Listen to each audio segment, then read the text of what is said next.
Welcome back to another Facebook Live here from the Midwest Convention. And with me, I have a great guest, Brian Garrett. Thank you so much for being on from Tom's Pawn. I follow you on Instagram. I follow tons of people on Instagram and Facebook, and you guys are doing some incredible stuff at Tom's Pawn. I feel that just the feeling of watching what you're doing, I feel like you have an incredible culture, and people are happy working there. So tell us a little bit about how long you've been in the business. And what Tom's Pawn's all about. How do you create that incredible? Let's get the a little bit. All right. There you go. All right. So hey, thanks for having me. I know we've been trying to do this for I don't know maybe a few years now. Yeah, or a year, I've been trying to get you on. I keep avoiding you, and so yeah, thanks for asking me. Oh, my pleasure. So I've been doing this. It's 2000. Okay. So May of 2000 is when I began, and so how did I create the culture? Is that kind of? So how did you start in the pawn industry first? My parents started the business in gotcha. 1972. Huh? I went to college. When I went off to college, I had no desire to come back and do the pawn industry. None. I wanted to be in a suit and carry a briefcase and work in a high-rise in some big city. So I graduated college and I needed a job. So my dad he had 3 stores at the time, and he was like, "Hey, son, I got this store. I need someone to run it." So threw me in there, and with no training, he's like, "Here you go." Here you go. So I remember that first year, 2 years of learning so much and making so many mistakes and just figuring it out, right? Because my dad was running another store. Oh, okay, gotcha. So I was running this store by myself. Yourself. Yeah, and he was running another store, and then we had someone else running a third store. So I figured a lot of things out, just trial and error, right? Sink or swim, right? So I ran that store for I think 3 or 4 years, and then my dad was ready to retire. He's like, "So come to my store and take my store over so I can retire." So I moved to his store and ran. He actually didn't really retire. I think that was just a ploy to get me to come to his store. So we ran that store together for about 5 years, and then he finally did retire. So yeah, that's kind of how I got in it, and that amazing, and kind of the history there. So 2011 is when you kind of took over, I guess? Yeah, about 2011, and probably 2000. I think it was maybe 9 or 10. We opened up our 4th location. Okay. So so we have 4 locations, and also when my dad. So what was a pivotal point in our business was kind of creating some structure within our 4 stores, where I ran a store. And I know what that looks like. And then we hired store managers, and then I was like an area manager, and then we hired an area manager to take my place. And so kind of having some structure and some hierarchy. Yeah. Got it. Yeah. Great. And with that really allows me to do what I love, which is loving and pouring and educating my team. Yeah. And you can tell that just from social media. I see posts, you guys go to dinner once a quarter, once a month. You guys are reading stuff together. Yep. Just when people are on social media, on your channels, the smile looks genuine. Yeah. So let's talk about that. What did you think? Because a lot of old-time pawnbrokers don't really care about the culture. Yeah. And so what made you think, like, I got to take care of my people so that they can take care of our customers? I don't know. Okay. It's just me. It's just what I love. Yeah. And yeah, so we close down 4 times a year. We close early, and we all go to dinner as a team. Mm-hmm. We do book clubs once a month. We do a lot of meetings. We do breakfasts. We do lunches. So it's a lot of team building and pouring in your teams because, man, when those are the guys that you have to take care of. Yeah. And when you are able to just pour into your leaders in your company, it's 2-part. One, you get to see them transform and grow as leaders in their store and watch them just excel. But 2, they get to take that home. Yeah. So not only are you helping them at work grow as a leader and as a person, they're able to take those same principles home and grow in relationships and grow with their spouses and with their families. So I just love watching people excel. This is why I've been wanting to get you on for like 2 years now, because we really think the same. Right? I think that when you pour into your staff, mm-hmm. you have a responsibility as a business owner to pour love into your staff, mm-hmm. so they can go home and pour love into their family, yep. and wake up happy, yes. and be better leaders at home as well. Yep. So you guys do trainings, breakfast. What else happens, at Tom's Pawn that allows for that congruency and that integrity that you come in with? Lots of communication. Okay. Let's talk So about that. I feel like the book clubs, and so we also do monthly meetings with our management team. Okay. And our management team, we have a manager, we have an assistant manager, and we have a third key. So we actually do the second week of every month. We meet, me and my area manager, we meet with our store managers, and we go over financials, and we're talking, and we're communicating, and we're talking about employees and customers and all that. And then we do the same meeting with our assistants the next day, same meeting, and then we do it with our third key, same meeting. So there's lots of communication that we have with our team. Yeah.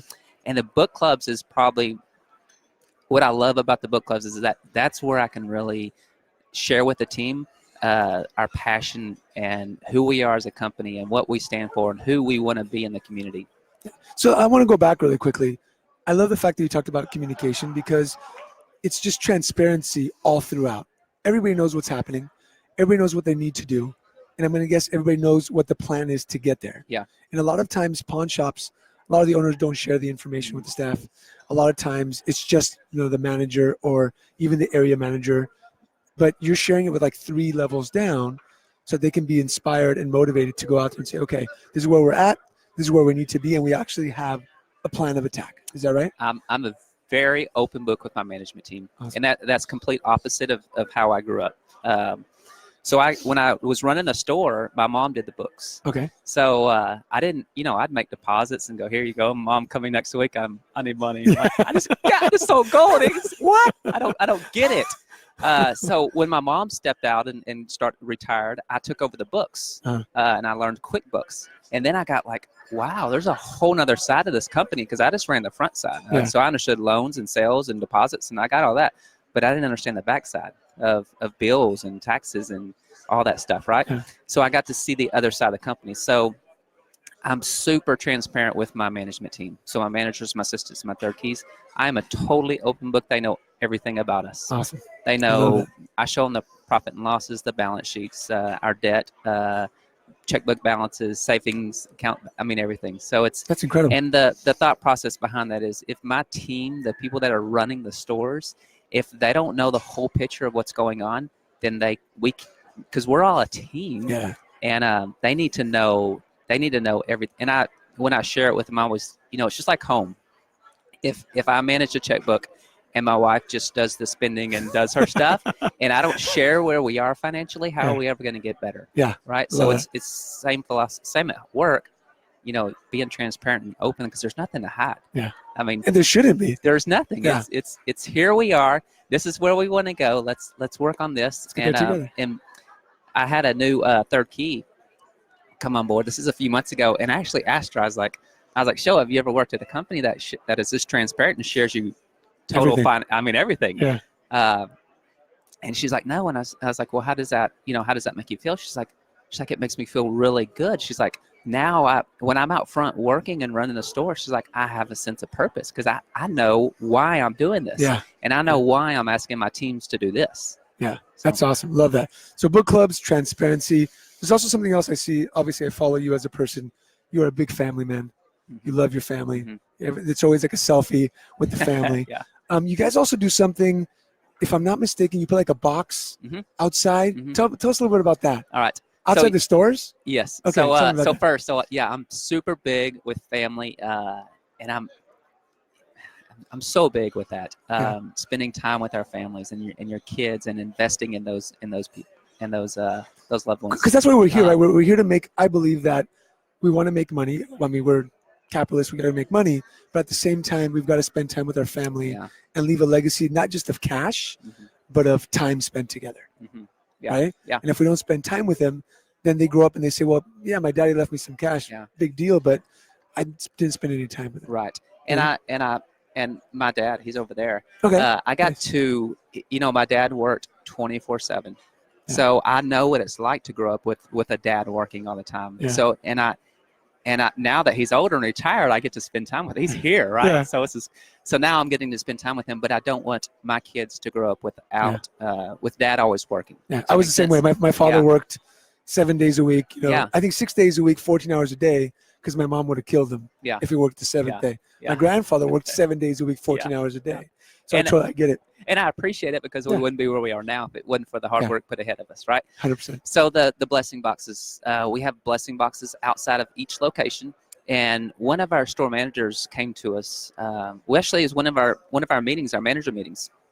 And she's like, hey, I saw this thing on Facebook. It's called a blessing box. And she told us about it. And when she was telling me about it, I was like, that is who we are. Because I love the pawn business because you're helping people out. Yeah. Like that is my biggest passion of customers are coming to you in need. And when you're able to fulfill that need and help a customer out, that is my that's why we do what we do. Yeah. So when she brought the blessing box idea, I was like, that's so awesome. That fits who we are in the community. Who we want to be is people that can come to us in a time of need, whether it's financial or just having a canned food in the blessing box, right? Yeah. So we put the blessing box outside of each location, and people will donate to it. And there's a sign on it that says, "You're next." Yeah, you are. Thanks, Greg. We got people walking by yeah. live. Just so that you know, we got people walking by live, and whoever's in the seats like saying, "You're next." Yeah. Yeah. So where are we at? So the blessing box. Blessing box. The Yes. sign on the blessing box. So the sign on the blessing box is take what you need, leave what you can, or I think that's what it says. Yeah. But yeah, I love it, and it is so humbling to see, I guess humbling, or just when you see people come up and get food out of it. Oh, I mean, talk about just like. it give me like the goosebumps Yeah, it right now. does. Man. I mean, it's just like, man. I mean, and you don't realize the need. Yeah. Like I didn't realize the need in our community. Our boxes get emptied so fast, Yeah. but we have a lot of support with our community that will help keep the boxes full. Yeah, I think that when you talked about it's a humbling business, and we forget that the person on the other side of the counter sometimes needs $5-10 for gas to get to Yeah. work, and we don't know what that feels like anymore. Yeah. Yep. So I think just being, knowing that it's a human, not just a customer, somebody in need, and when you realize the purpose of the pawn shop, I think you have that passion like you do. Yeah. So congratulations for that. Yeah. That's well, awesome. thank you. And there was the cool thing is, and I did a post a few days ago, and you may have seen it, is I got tagged from a pawn shop in California. Okay. Did you see him put a blessing box up? I know. I got to see who it is. I forgot the name of it. It's anyway, they're at a pawn shop in California, and they made blessing box, and they tagged it. They wrote out, say, hey guys, this is our new blessing box. Thanks for the inspiration, Tom Spawn. Uh-huh.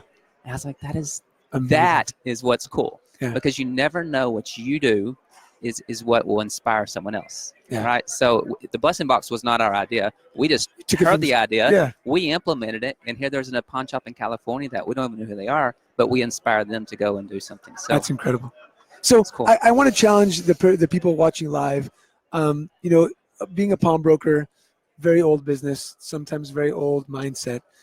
Think about how you can inspire your people, just like Brian does here every single day, and family man of faith, just all around. This is the first time I've met you in person, which is I've cool. been running from you. Yeah, I know. He's hiding. A lot of people hide from me. I see people with these mics on. I was like, man, I will never do that. Got to break out of the comfort zone, right? Thanks for that. Maybe we'll inspire someone. There you go, to jump on here. Yeah. So for those of you watching, really follow Brian Tom's Pawn on Instagram and Facebook. I love what you guys are doing. Thank you for bringing a great image to the industry. I think it's important. I think what people don't realize is the better image that we all have, the better staff we get, the more customers we have in as a team. So just like you share with your staff, I love the fact that you're part of groups that are sharing. You're on this that's sharing, and that just helps the industry so much. So thank you so much for that. You're welcome, and thank you for this, because this is what you're doing here is a neat thing. So appreciate you. Appreciate it, Brian. Thanks for taking the Yeah, step and coming on here, man. Thank So you. we'll see. Cindy's on here. Raul, thanks for watching. The Pawn King's on here, and we'll be back with some more lives from here, the Midwest Pawn Convention. Have an incredible day. You too, bud.